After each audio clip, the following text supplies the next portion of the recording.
ஆய்வாக இருக்காது. இல்லை, ஏற்கனவே ஏடிஎம்கே இருக்கையிலே இதே திமுக இந்த குற்றச்சாட்டு சொல்லி தானே ஆட்சிக்கே வருது. இந்த குற்றச்சாட்டை சொல்லிலாம் ஆட்சிக்கு வரல. பல இது வந்து உங்களுக்கு வந்து பப்ளிக் ஃபைனான்ஸ்னு எடுத்துக்கிட்டிங்கன்னா அது பல இண்டிகேட்டர்ஸ் இருக்குது.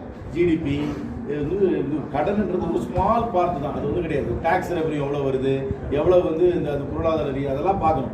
ஒரே ஒரு குறியீட்டை வச்சு நீங்கள் எடை போட முடியாது.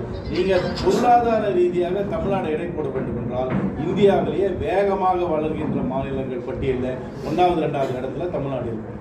இப்போ கடன் வாங்கி அதுக்கு இலவச திட்டங்களுக்கும் வட்டி கட்டுறதுக்கு அந்த இப்போ ஒவ்வொரு வருஷம் கடன் வாங்குறாங்க, அதை வந்து இலவச திட்டத்துக்கும் வட்டி கட்டுறதுக்கும் பயன்படுது. இன்ஃப்ராஸ்ட்ரக்சரை யூஸ் பண்ணலன்னு நினைக்கிறீங்களா? அப்படின்னு சொல்றாங்க. அப்படின்னு சொல்றவங்கள இந்த புள்ளிவரத்தோட சொல்லுங்க. இன்ஃப்ராஸ்ட்ரக்சர் டெவலப் ஆயிருக்கா இல்லையா தமிழ்நாட்டில்? பெரிய முதலீடு திட்டங்களுக்கு, பெரிய வளர்ச்சி திட்டங்களுக்கு பண்ணலன்னு சொல்றாங்க. எந்த முதலீடு இங்க வரல? எத்தனை வெளிநாட்டு முதலீடு எவ்வளவு வந்திருக்கு?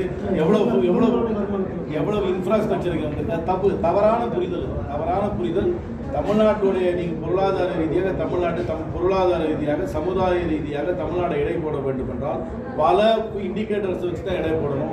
என்னை பொறுத்த வரைக்கும் தமிழ்நாட்டை பல இண்டிகேட்டர்ஸ்ல நீங்க வந்து எடை போட்டீர்கள் என்றால் இந்தியாவிலே முன்னணி மாநிலமாக தமிழ்நாடு இருக்கும்.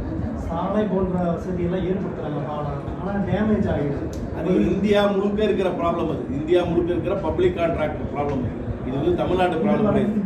இது இந்தியா முழுக்க இருக்கிற ப்ராப்ளம். இது எங்கேயுமே பப்ளிக் கான்ட்ராக்ட் குவாலிட்டி வந்து கம்மியாக இருக்குன்றது இது இந்தியன் ப்ராப்ளம். நம்ம ஊரில் பப்ளிக் கான்ட்ராக்டோட quality of the public contract low, அதை நான் ஏற்றுக்கிறேன். இது தமிழ்நாடு ப்ராப்ளம் மட்டும் கிடையாது. ஆனால் தமிழ்நாடு வந்து உத்தரப்பிரதேசத்தோட பின்தங்கிய மாநிலம் எந்த வகையிலாவது யாராவது சொன்னாங்கன்னா அவங்க பொருளாதார ரீதியாக சமுதாய ரீதியாக புரிதல் இல்லாமல் சொல்கிறார்கள் என்று தான்